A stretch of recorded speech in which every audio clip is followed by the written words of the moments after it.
Hello everyone, good morning. एक बार फिर से आप सभी का क्रेजी जीके ट्रिक के यूट्यूब प्लेटफॉर्म पर स्वागत है। आज के इस सेशन में हमारे डेली करंट अफेयर में हम डिस्कस कर लेते हैं 4 अगस्त के सभी करंट अफेयर को।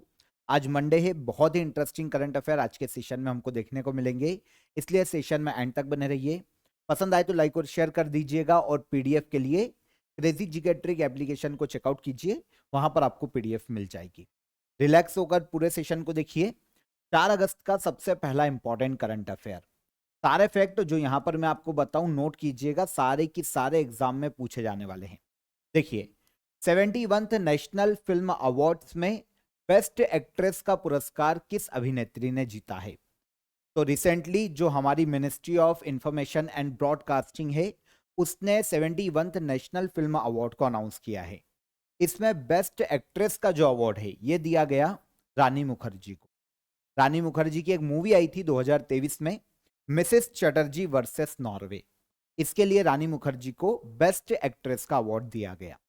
यहां पर यह याद रखिएगा कि जो 71th नेशनल फिल्म अवार्ड दिया गया है वो 2023 में जो रिलीज हुई थी मूवी, उनको दिया गया है।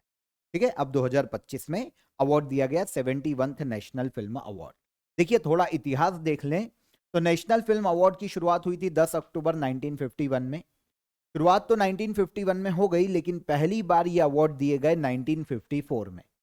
1953 में जो मूवीज रिलीज हुई थी उनको 1954 में पहली बार नेशनल फिल्म अवार्ड दिया गया। देखिए, यहां पर आपको ये चीज पता होना चाहिए कि नेशनल फिल्म अवार्ड जब पहला दिया गया तो उस वक्त भारत के प्रेसिडेंट डॉक्टर राजेंद्र प्रसाद थे और हमारे सूचना प्रसारण मंत्री थे बीवी केसकर। उस समय नेशनल फिल्म अवार्ड को राजकीय फिल्म पुरस्कार के नाम से जाना जाता था। इसका सेपरेट वीडियो मैंने आपको दिया है, सारी इंफॉर्मेशन वहां पर आपको मिल जाएगी।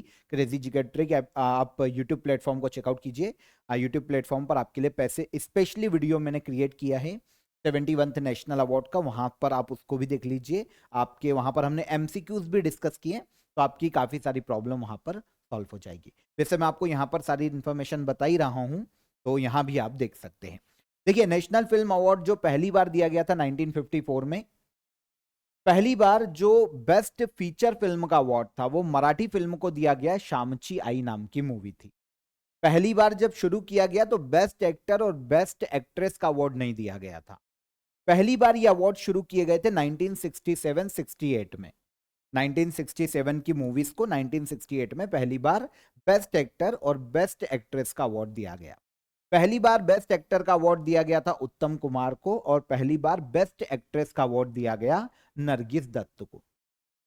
ये तो हो गई casually history national film award की। अभी जो 71th नेशनल फिल्म अवार्ड दिए गए उनके बारे में सुन लो। अलग अलग कैटेगरीज में जो इंपॉर्टेंट है यहां पर मैंने मेंशन कर दी है, जल्दी से देख लो। बेस्ट फीचर फिल्म का अवार्ड दिया गया 12th फेल मूवी को और बेस्ट नॉन फीचर फिल्म का अवार्ड दिया गया इस बार 2025 में फ्लॉवरिंग मैन को। यहां पर दोनों में डिफरेंस देखिए, नॉन फीचर फिल्म जो होती है ना वो ड्यूरेशन में कम होती है, शॉर्ट मूवीज, डॉक्यूमेंट्री, है ना, ये होती है नॉन फीचर फिल्म। और फीचर फिल्म की बात करें तो जिनकी जो लेंथ है वो 80 मिनट, 90 मिनट या इससे ज्यादा होनी चाहिए, तब वो होती है फीचर फिल्म, जो हम थिएटर में देखते हैं, ओटीटी पर देखते हैं, ये सारी फीचर फिल्म है। तो फीचर फिल्म कैटेगरी में 12th फेल को ये अवार्ड दिया गया बेस्ट, और नॉन फीचर फिल्म कैटेगरी में फ्लावरिंग मैन को ये अवार्ड दिया। इसके अलावा best popular film Rocky and Rani ki Prem कहानी। बेस्ट डायरेक्टर डेब्यूट की बात करें तो ये है आशीष बेंडे, इनकी मराठी मूवी थी आत्म पंफलेट। इसके लिए आशीष बेंडे को बेस्ट डायरेक्टर डेब्यूट का अवार्ड दिया गया। बेस्ट फिल्म एनिमेशन, वीएफएक्स और कॉमिक कैटेगरी में हनुमान मूवी को दिया गया, तेलुगु है। बेस्ट डायरेक्टर का अवार्ड दिया गया सुदीप्तो सेन, द केरला स्टोरी के डायरेक्टर हैं। बेस्ट एक्टर बहुत ही इंपॉर्टेंट है, शाहरुख खान और विक्रांत मैसी को। शाहरुख खान को जवान के लिए और विक्रांत मैसी को 12th फेल के लिए। बेस्ट एक्ट्रेस की बात करें तो Rani Mukherjee, Mrs Chatterjee versus Norway, ये हमारा क्वेश्चन भी था। बेस्ट शॉर्ट फिल्म का जो अवार्ड दिया गया गिद्ध द स्कैवेंजर को दिया गया। और बेस्ट डॉक्यूमेंट्री की बात करें तो God vulture and human, English, Hindi और तेलुगु मूवी है। तो ये हो गई सारी कैटेगरी। इंडियन कॉन्स्टिट्यूशन के 8th शेड्यूल में जो लैंग्वेजेस है ना, उन लैंग्वेजेस में भी अवार्ड दिए जाते हैं। 22 लैंग्वेजेस सारी में तो नहीं दिए गए, लेकिन जो अदर लैंग्वेजेस में दिए गए हैं उनके बारे में बता देता हूं। 71th नेशनल फिल्म अवार्ड में बेस्ट फिल्म इन हिंदी, मतलब बेस्ट हिंदी फिल्म का अवार्ड दिया गया कटहल, अ जैकफ्रूट मिस्ट्री को। बेस्ट फिल्म इन तेलुगु, भगवंत केसरी को यह अवार्ड दिया गया। Best film in Tamil, parking को दिया गया। बेस्ट फिल्म इन पंजाबी, गोडे गोडेचा पंजाबी मूवी है। Best film in Odia, Pushkar. और बेस्ट फिल्म इन मराठी, चामची आई को दिया गया। बेस्ट फिल्म इन मलयालम का अवार्ड उल्लो जुक्कू को दिया गया। और बेस्ट फिल्म इन कन्नड़ा का अवार्ड दिया गया कांडेलू द रे ऑफ होप को। ठीक है, तो ये अदर कैटेगरीज है जो लैंग्वेजेस में है, यहां पर मैंने आपको बता दिया, इनको आपको याद रखना चाहिए। इसके अलावा बेस्ट फिल्म इन गुजराती का अवार्ड दिया गया वश को। और best film in Bengali, deep fridge को अवार्ड दिया गया 71th नेशनल फिल्म अवार्ड। अब यहां पर देखिए, जो सूचना प्रसारण मंत्रालय जो अवार्ड देता है ना नेशनल फिल्म अवार्ड में, वो ज्यूरी की रिकमेंडेशन पर देता है।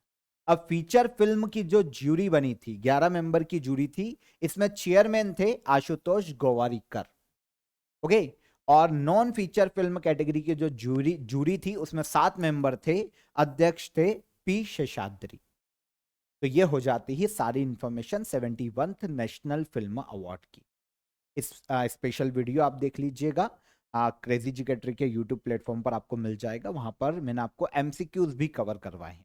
ठीक है, तो ये भी आपके यहां पर कवर हो गए। आगे आइए, दोरजी लंग जल विद्युत परियोजना किन देशों के बीच बनाई जा रही है? तो एक हाइड्रो पावर प्रोजेक्ट है जिसका नाम है दोरजी लंग नाम का। तो इसको बनाया जा रहा है भूटान और इंडिया के मध्य में, मतलब भूटान और इंडिया के मध्य में लाभान्वित एक परियोजना है, हाइड्रो पावर प्रोजेक्ट है। प्रोजेक्ट भारत और भूटान के मध्य में लाभान्वित है। इन दोनों के मध्य में हाइड्रो पावर प्रोजेक्ट के रूप में इसका कंस्ट्रक्शन शुरू हो चुका है। पब्लिक प्राइवेट पार्टनरशिप मॉडल के तहत इसे बनाया जाएगा भूटान में कुरिच्चू रिवर पर। भूटान की एक रिवर है कुरुच्ची रिवर, इस पर यह बनाया जा रहा है और वर्ल्ड बैंक ने इसके लिए फाइनेंस किया। देखिए, दोरजी-लुंग हाइड्रो पावर प्रोजेक्ट, इसकी लोकेशन पूछी जा सकती है तो भूटान में देखने को मिलेगा, लोकेशन भूटान की है। लेकिन लाभान्वित किन दो देशों के मध्य में है? तो इंडिया और भूटान के मध्य में। भूटान में कुरिच्चू रिवर पर इस हाइड्रो पावर प्रोजेक्ट को बनाया जा रहा है। इसकी टोटल विद्युत उत्पादन क्षमता 1125 मेगावाट है। टोटल जो एस्टिमेटेड कॉस्ट आएगी 1.7 बिलियन आएगी, इसलिए वर्ल्ड बैंक की भी यहां पर सहायता ली गई है। वर्ल्ड बैंक यहां पर फाइनेंस कर रहा है। देखिए, जो बनाएंगे, जो मैन्युफैक्चरर हैं, वो है ड्रुक ग्रीन पावर कॉर्पोरेशन, ये भूटान का कॉर्पोरेशन है। और Tata power company limited India की कंपनी है। इसमें से 60% जो शेयर होगा वो भूटान की पावर कॉर्पोरेशन का होगा और 40% शेयर होगा टाटा पावर कंपनी लिमिटेड। और ये प्रोजेक्ट अभी शुरू हुआ है बनना, 2032 तक इसके कार्य शुरू करने की संभावना। ठीक है, तो 1125 मेगावाट का दोरजी-लुंग हाइड्रो पावर प्रोजेक्ट भूटान में कुरिच्चू रिवर पर स्थित है, भारत और भूटान के मध्य में लाभान्वित। कुरुच्ची रिवर ये ईस्टर्न भूटान में बहती है और ये मनसा नदी की ट्रिब्यूटरी है। मनसा नदी आगे आती है और मनसा नदी की बात करें तो ये ब्रह्मपुत्र की ट्रिब्यूटरी है। टोटल लेंथ देखिए कुरुच्ची रिवर की, तो ये 400 किलोमीटर। ठीक है, 2027 में राष्ट्रमंडल युवा खेलों की मेजबानी कौन सा देश करेगा? 2027 में कॉमनवेल्थ यूथ गेम की मेजबानी करेगा माल्टा, एक यूरोपीय देश है जो कि हमको मेडिटेरियन सी के एरिया में देखने को मिलता है। तो 2027 में जो national youth games, Commonwealth youth games जो आयोजित किए जाने वाले हैं, उनका आयोजन माल्टा में किया जाएगा। इस बार ये गेम्स का 8th एडिशन है जो कि माल्टा में आयोजित किया जा रहा है, 27 अक्टूबर से लेकर 4 नवंबर 2027 तक। जितने भी कॉमनवेल्थ नेशन है, वर्तमान में 56 कॉमनवेल्थ नेशन है जो कि कभी ब्रिटेन के उपनिवेश रहे हैं, इंक्लूडिंग इंडिया। इंडिया भी कॉमनवेल्थ का मेंबर है क्योंकि इंडिया पर भी कभी ब्रिटिशर्स ने शासन किया। तो कॉमनवेल्थ कंट्रीज के मध्य में एक इंटरनेशनल स्पोर्ट्स इवेंट है कॉमनवेल्थ यूथ गेम्स के नाम से, जिसमें 14 से लेकर 18 एज ग्रुप के जो एथलीट है वो पार्टिसिपेट करते हैं अलग अलग गेम्स में। कॉमनवेल्थ गेम्स फेडरेशन इनका आयोजन करवाता है हर 4 साल। सबसे पहली बार सन 2000 में शुरुआत की गई थी, तब एडिनबर्ग स्कॉटलैंड में इसका आयोजन किया। तब से हर 4 साल में आयोजित किए जा रहे हैं। इस बार ये 8th एडिशन आयोजित किया जाएगा 2027 में माल्टा में। अच्छा, इसके पहले जो प्रीवियस एडिशन था 2023 में आयोजित किया गया था कॉमनवेल्थ यूथ गेम्स का। इनका आयोजन हुआ था त्रिनिदाद और टोबैको में, जो कि एक कैरेबियन कंट्री है। उत्तरी अमेरिका और दक्षिण अमेरिका के मध्य में जो कैरेबियन सी का रीजन है, उसमें दक्षिण अमेरिका के सबसे उत्तरी क्षेत्र में त्रिनिदाद और टोबैको नाम का एक देश है, कैरेबियन सी में एक आइलैंड कंट्री, यहां पर इसका आयोजन किया गया था। इस वक्त 2023 में मेडल टेली में पहले स्थान पर ऑस्ट्रेलिया था। टोटल इसने 64 मेडल जीते। इंग्लैंड दूसरे नंबर पर रहा 49 और स्कॉटलैंड 28 मेडल के साथ तीसरे स्थान पर। इंडिया की रैंक 17 थी। इंडिया ने केवल 5 मेडल जीते थे उस वक्त, 2 सिल्वर और 3 ब्रॉन्ज मेडल। तो 2023 का कॉमनवेल्थ यूथ गेम्स त्रिनिदाद और टोबैको में आयोजित किया गया और अब 2027 का जो वेन्यू है वो अनाउंस किया गया है। 2027 का कॉमनवेल्थ यूथ गेम्स का आयोजन किया जाएगा माल्टा में, यूरोपीय देश। भारतीय पुरुष फुटबॉल टीम का नया मुख्य कोच किसे नियुक्त किया गया है? भारतीय पुरुष फुटबॉल टीम का नया मुख्य कोच, हेड कोच अपॉइंट किया गया खालिद जमील को। आपको पता है इंडियन मेंस फुटबॉल टीम के पिछले 13 सालों से विदेशी कोच ही था। जो मुख्य कोच था वो विदेशी कोच था पिछले 13 सालों से। अब 13 साल के बाद इंडियन फुटबॉल टीम को एक इंडियन कोच मिला है, जिनका नाम है Khalid Jamil, men's national football team के नए हेड कोच। अभी तक इस पद को होल्ड कर रहे थे मनालो मार्केज, जो कि स्पेन के एक फुटबॉलर हैं। ये कोच के रूप में अभी इंडिया में कार्यरत थे, मेंस नेशनल फुटबॉल टीम के कोच थे। इनको रिप्लेस किया है खालिद जमील। ठीक है। इंडियन नेशनल फुटबॉल टीम के वर्तमान में कैप्टन है सुनील छेत्री। लास्ट ईयर ये रिटायरमेंट ले लिया था इन्होंने, लेकिन फिर वापस ही आ गए थे, रिटायरमेंट को इन्होंने रद्द किया था। तो ये इंडियन मेंस नेशनल टीम के जो फुटबॉल टीम है उसके कैप्टन है और कोच बन गए खालिद जमील। अब यहां पर Indian women's national football team की बात करें तो इसकी हेड कोच है क्रिस्पिन चेत्री और कैप्टन की बात करें तो स्वीटी देवी नगंगबाम इसकी कैप्टन के पद पर है। ठीक है। ऑल इंडिया फुटबॉल फेडरेशन यही कोच को डिसाइड करता है, क्योंकि फुटबॉल को गवर्न करने वाली बॉडी है इंडिया में। जैसे बीसीसीआई करता है क्रिकेट को गवर्न, वैसे all India football federation football खेलों को गवर्न करता है। फीफा का मेंबर है। 1937 में इसकी स्थापना की गई थी ऑल इंडिया फुटबॉल फेडरेशन की। दिल्ली में इसका हेडक्वार्टर देखने को मिलता है और Kalyan Chaubey all India football federation के वर्तमान में प्रेसिडेंट के पद पर है। आगे आइए, अन्नदाता सुखीभव योजना किस राज्य में लॉन्च की जाएगी? अन्नदाता सुखीभव स्कीम को लॉन्च करने वाला है आंध्र प्रदेश राज्य। आंध्र प्रदेश के सीएम चंद्रबाबू नायडू ने राज्य में इस स्कीम को हाल ही में अनाउंस किया है। वैसे आपको पता है 2024 के शुरुआत में जब इलेक्शन होने वाले थे आंध्र प्रदेश में, तब 2023 के एंड में या 2024 में जब आंध्र प्रदेश में इलेक्शन हुए थे, तो आंध्र प्रदेश के जो सीएम है वर्तमान में चंद्रबाबू नायडू, उन्होंने सुपर 6 प्रॉमिस किया था आंध्र प्रदेश के लोगों से। सुपर 6 प्रॉमिस में 6 स्कीम की इन्होंने घोषणा की थी कि अगर हम पावर में आते हैं तो हम शुरू करेंगे। उन सुपर 6 स्कीम में से एक है अन्नदाता सुखीभव स्कीम। इसके तहत राज्य के जो किसान हैं उनको फाइनेंशियल असिस्टेंस दिया जाएगा, मतलब फाइनेंशियल हेल्प दी जाएगी राज्य के किसानों को जो कि खेती से जुड़े हुए हैं। ऐसे ऑलमोस्ट 46,85,85,000 फार्मर को यहां पर बेनिफिट होगा। सेंट्रल गवर्नमेंट की जो पीएम किसान योजना है उसके साथ ही अन्नदाता सुखीभव स्कीम को चलाया जाएगा। कैसे? देखिए, अन्नदाता सुखीभव स्कीम के तहत जो फार्मर्स फैमिली है आंध्र प्रदेश में, उनको 20,000 रुपए सालाना फाइनेंशियल हेल्प दी जाएगी।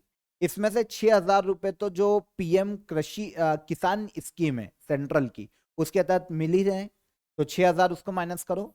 बाकी जो 14,000 बचते हैं वो 3 इंस्टॉलमेंट में आंध्र प्रदेश सरकार फार्मर्स की फैमिली को देगी राज्य में। तो आंध्र प्रदेश पीएम किसान स्कीम के तहत इस स्कीम को भी मॉनिटर करेगा और इस स्कीम के साथ चलाएगा। तो स्कीम का नाम क्या है? आंध्र प्रदेश सुखीभव स्कीम। आंध्र प्रदेश ने इसे लॉन्च किया। राज्य में इरिगेशन फैसिलिटी को जो फैसिलिटीज हैं उनको इंप्रूव किया जा सकेगा। राज्य में फर्टिलाइजर सप्लाई को बढ़ाना भी इस स्कीम के अंतर्गत ही किया जाएगा। अच्छा, सुपर 6 स्कीम जिसकी हमने बात की, जो कि वादा किया था चंद्रबाबू नायडू ने, उनमें पहली तो ये कि हर महीने 19 से 59 साल 59 ईयर एज की महिलाओं को 1,500 रुपए पर मंथ दिए जाएंगे फाइनेंशियल हेल्प। युवाओं के लिए 20 लाख जॉब्स देना और 3,000 रुपए पर मंथ का उन्हें अनएम्प्लॉयमेंट अलाउंसेस देना। इसको अभी शुरू नहीं किया गया है, इसका अनाउंसमेंट हो चुका है, पर यह पहली वाली शुरू हो चुकी। फिर अन्नदाता सुखीभव स्कीम, जिसको अभी हमने जिसकी बात की, ये शुरू हो गई। 20,000 रुपए किसानों को सालाना मिलेंगे। तलक्की वंदनम स्कीम ये शुरू की जा चुकी है, हमने इसकी बात की थी। दीपम 2.0 स्कीम, इसे भी शुरू किया जा चुका है। और एक विमेंस के लिए फ्री बस सेवा, इसे अभी शुरू नहीं किया जा सका है आंध्र प्रदेश। तो ये 6 कुछ प्रोमिसेस थे, इसमें जो अभी शुरू हुई है वो अन्नदाता सुखीभव स्कीम है, आंध्र प्रदेश सरकार की योजना है। आप सभी को ऑफर ऑफ द डे बता देता हूं। आप सभी के लिए एसएससी सीजीएल एग्जाम के लिए आप जीएस के 10,000 वन लाइनर को यहां पर ज्वाइन कर सकते हैं, काफी अफोर्डेबल प्राइस में। जीएस के 10,000 वन लाइनर अगर आप ये पढ़ लेते हैं तो आपके एसएससी सीजीएल में जीएस के अधिकतर क्वेश्चन यहां से कवर हो जाएंगे। और करंट अफेयर में आपको डेली पढ़ाता ही हूं।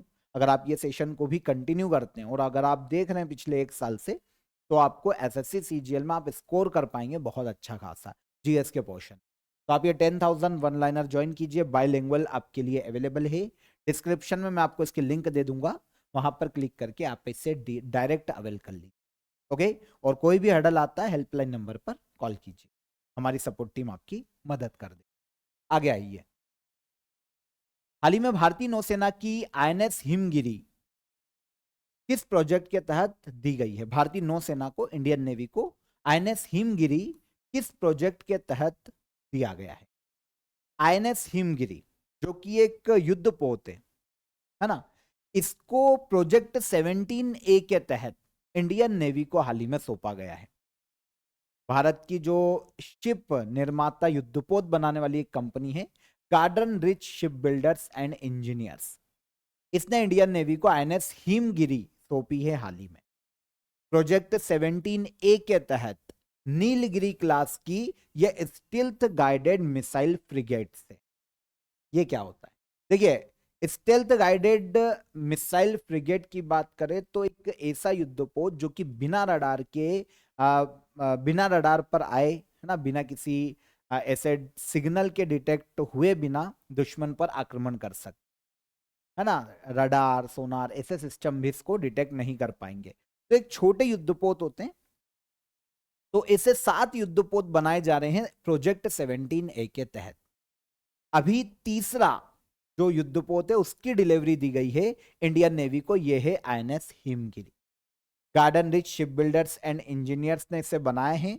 7 एडवांस फ्रिगेट्स में से ये एक है, ठीक है। जो नीलगिरी क्लास है, इस क्लास में 7 फ्रिगेट्स बनाए जाएंगे।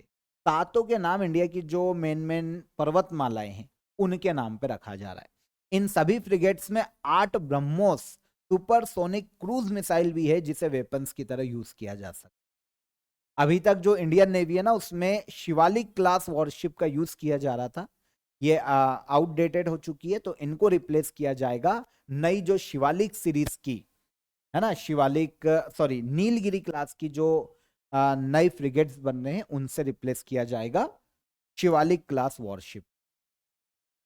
तो 7 वॉरशिप बनाए जा रहे हैं, है ना। स्टील फ्रिगेट्स का मतलब ही होता है छोटे नेवल युद्धपोत जो कि रडार, सोनार, इंफ्रारेड इनके सेंसर की पकड़ में आए बिना दुश्मनों पर आक्रमण कर सकते। 7 कौन कौन से? तो 7 में है, एक है INS Nilgiri, INS Udaygiri, INS Taragiri, INS Mahendragiri, INS Himgiri, Durgagiri और विंध्यगिरी। ये इंडिया की पर्वतमाला है, उनके नाम पर ये 7 फ्रिगेट्स बनाए जाने। 7 में से 4 तो बनाएगा Mazagon dock shipbuilders limited और 3 बनाएगा garden reach shipbuilders and engineer. ठीक है, 3 फ्रिगेट्स दी जा चुकी है इंडियन नेवी को। आईएनएस नीलगिरी दी जा चुकी है जनवरी 2025 में। आईएनएस उदयगिरी दी जा चुकी है जुलाई में, लास्ट मंथ 1 जुलाई को। और अब आईएनएस हिमगिरी दी गई 31 जुलाई 2025। ठीक है, तो यह हो गए हमारा आईएनएस हिमगिरी की, यहां पर हमने बात की। चर्चा में रहा देब्रीगढ़ वाइल्ड लाइफ सेंचुरी कहां स्थित है। देब्रीगढ़ वाइल्ड लाइफ सेंचुरी हमको देखने को मिलेगी भारत के ओडिशा राज्य में। अभी सुर्खियों में इसलिए है क्योंकि ओडिशा गवर्नमेंट ने अनाउंस किया है कि वो बहुत जल्द यहां पर टाइगर्स को लाकर बसाएगा और इसके अलावा इसे टाइगर रिजर्व बनाएगा, यह घोषित किया है ओडिशा गवर्नमेंट। तो देब्रीगढ़ वाइल्ड लाइफ सेंचुरी हमको ओडिशा राज्य में देखने को मिलती है। यहाँ पर टाइगर्स बसाए जाएंगे और इन फ्यूचर सभी चीजें सही रहती है तो इसे टाइगर रिजर्व का दर्जा दिया जाएगा। नेशनल टाइगर कंजर्वेशन अथॉरिटी ने इसके लिए परमिशन दे दी है। सरकार, ओडिशा गवर्नमेंट जल्द ही कमेटी बनाएगी। कमेटी डिसाइड करेगी कोर एरिया को, बफर जोन की पहचान करेगी, एनालिसिस करेगी, आसपास के जो विलेजेस है उनसे परमिशन लेगी और फाइनली इसे टाइगर रिजर्व बनाए जाने में काम शुरू किया जाए। तो टाइगर लाकर यहां पर बसाए जाएंगे देब्रीगढ़ वाइल्ड लाइफ सेंचुरी। ठीक है, तो ओडिशा में है 346 वर्ग किलोमीटर ऑलमोस्ट इसका एरिया है। यहां पर हीराकुंड डैम इसी सेंचुरी के पास में ओडिशा में देखने को मिलता है। ओडिशा में नेशनल पार्क देखें तो भितरकनिका और सिमलीपाल नेशनल पार्क ओडिशा में देखने को मिलता है। सतकोसिया और सिमलीपाल टाइगर रिजर्व भी है ओडिशा में। वाइल्ड लाइफ सेंचुरी की बात करें तो 21 वाइल्ड लाइफ सेंचुरी ओडिशा राज्य में देखने को मिलती है। यूपी का पहला निजी प्रबंधित रेलवे स्टेशन कौन सा है। First private managed railway station Uttar Pradesh राज्य का, यह बना है गोमती नगर रेलवे स्टेशन लखनऊ में। मतलब देखिए, पहला निजी प्रबंधित रेलवे स्टेशन का मतलब होता है कि जो प्राइवेट कंपनी से अब उनके द्वारा कुछ फैसिलिटीज का संचालन किया जाएगा। देखिए, कभी कोई रेलवे स्टेशन अगर प्राइवेट किया जाता है ना, प्राइवेटाइजेशन किया जाता है, तो सारी चीजें वो प्राइवेट कंपनी के अंडर में नहीं होती है।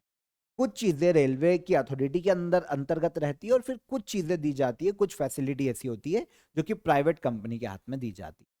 तो इसी तरीके से उत्तर प्रदेश का गोमती नगर रेलवे स्टेशन उत्तर प्रदेश का पहला निजी प्रबंधित रेलवे स्टेशन बना है जो कि प्राइवेट कंपनी के द्वारा अब संचालित किया जाएगा। Integrated station facility management system के तहत इसे लागू किया गया है। सिस्टम के तहत कुछ कार्य ऐसे हैं जो कि रेलवे के पास रहेंगे और कुछ प्राइवेट कंपनी के हाथ में दिए जाएंगे। फॉर एग्जाम्पल, ट्रेन ऑपरेशंस, ट्रेनों का संचालन, सिक्योरिटी है ना, जो कि हमारी रेलवे सुरक्षा फोर्स है वही करती है। टिकट बिक्री, टिकट की जो सेलिंग है, पैसेंजर सेफ्टी, ये सारे काम रेलवे के अंडर में होंगे।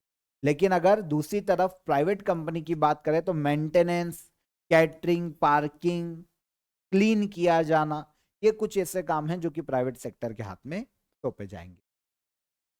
तो उत्तर प्रदेश का पहला निजी प्रबंधित रेलवे स्टेशन जो कि प्राइवेट कंपनी के द्वारा संचालित किया जाएगा, कौन सा बना है, गोमती नगर रेलवे स्टेशन उत्तर प्रदेश राज्य में।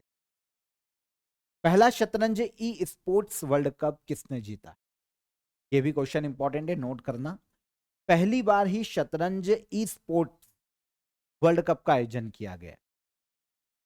इसका खिताब अपने नाम किया है मैग्नस कार्लसन ने, है ना, ई स्पोर्ट्स से, इलेक्ट्रॉनिक गैजेट के माध्यम से, इलेक्ट्रॉनिक डिवाइसेस के माध्यम से ये वर्ल्ड कप खेला गया है, ई स्पोर्ट्स वर्ल्ड कप। तो शतरंज का पहला है ये, मैग्नस कार्लसन ने इसका खिताब अपने नाम किया। ठीक है, पहला chess e sports world cup, इन्होंने फाइनल में एलीरेजा फिरोजा को हराया जो कि ईरान और फ्रेंच के ग्रैंड मास्टर है, ईरानियन फ्रेंच ग्रैंड मास्टर। तो ये सेकेंड प्लेस पर रहे और पहले पर आ गए मैग्नस कार्लसन, विनर रहे हैं। पहली बार ही स्पोर्ट्स चेस वर्ल्ड कप का आयोजन किया गया है। आयोजन के बाद अब क्योंकि विनर मैग्नस कार्लसन है तो इनको लगभग $2.5 लाख की प्राइज मनी यहां पर दी गई है, $2.5 लाख। टॉप 4 की बात करें तो पहले पर तो मैग्नस कार्लसन हो गए, या नॉर्वे के खिलाड़ी हैं वैसे। एक पर्टिकुलर टीम के रूप में जिस टीम के लिए इन्होंने खेला, टीम लिक्विड उसका नाम है। वैसे ये सारी अलग अलग टीम के, मतलब एक टीम है जिसकी तरफ से पार्टिसिपेट कर, एक टीम का नाम है, ठीक है। तो मैग्नस कार्लसन विनर रहे। सेकंड पर एली रेजा फिरोजा, इरानियन फ्रेंच ग्रैंड मास्टर या शतरंज प्लेयर। तीसरे पर हिकारू नाकामुरा, यूएसए के हैं। और चौथे पर रहे अर्जुन एरिगेसी, इंडिया के, ठीक है। ई स्पोर्ट्स वर्ल्ड कप के तहत पहला e sports chess world cup का आयोजन किया गया। ये ई स्पोर्ट्स वर्ल्ड कप है जिसमें काफी सारे गेम्स है। इनमें से एक है e sports chess world cup, जो इस बार पहली बार आयोजित। लेकिन e sports world cup last year शुरू किया जा चुका था 2024 में। सऊदी अरब के रियाद में पहली बार ये आयोजित किया ई sports world cup, international e sports tournament. ये पहला 2024 में हुआ था, लेकिन इसमें शतरंज का टूर्नामेंट नहीं था। अब जब दूसरा एडिशन आयोजित किया गया अभी 2025 में, फिर से ये सऊदी अरब के रियाद में खेला गया। 8 जुलाई को शुरू हुआ था और ये 24 अगस्त तक चलेगा। अलग अलग गेम से, इसमें से जो e sports chess world cup है वो खत्म हो चुका है, और उसके विनर रहे हैं कौन? मैग्नस कार्लसन, ठीक है। लास्ट क्वेश्चन, इजराइल के साथ सभी हथियारों के व्यापार पर प्रतिबंध लगाने वाला पहला यूरोपीय संघ का देश कौन बना है? तो इजराइल के साथ सभी जितने भी वेपन्स ट्रेड है उन पर प्रतिबंध लगाने वाला यूरोपीय संघ, यूरोपीय यूनियन का देश बना है स्लोवेनिया। आंसर सी, यूरोपीय देश है, यूरोपीय संघ का सदस्य स्लोवेनिया। क्योंकि आप सभी जानते हैं इजराइल और फिलिस्तीन या हमास के मध्य में युद्ध चल रहा है लगातार, और गाजा पर काफी ज्यादा बमबारी की है इजराइल ने। उसके बाद ह्यूमैनिटी के आधार पर स्लोवेनिया ने क्या किया है कि इसने घोषणा की है कि हम इजराइल के साथ किसी भी प्रकार की जो आर्म डील है वो नहीं करेंगे। मतलब हथियारों का जो व्यापार है, जो आर्म ट्रेड है, वो बिल्कुल भी नहीं करेंगे। तो पूरी तरीके से इसने प्रतिबंध लगा दिया है, क्योंकि इजराइल और गाजा के बीच में जो समस्याएं हैं उसको लेकर इसका मानना है कि इजराइल ने गाजा पर बहुत ज्यादा अत्याचार किया, तो अब इसने इजराइल पर प्रतिबंध लगाया है। स्लोवेनिया के प्राइम मिनिस्टर है रॉबर्ट गोलोब, इन्होंने इसका अनाउंसमेंट। इससे पहले स्लोवेनिया ने फिलिस्तीन को ऑफिशियल देश के रूप में भी मान्यता दी थी, और ऐसा करने वाला यूनाइटेड नेशन का 147वां देश था। कौन? स्लोवेनिया, जिसने फिलिस्तीन को देश के रूप में मान्यता दी। और अब इसने इजराइल से जो आर्म ट्रेड होता है उस पर पूरी तरीके से प्रतिबंध लगाया।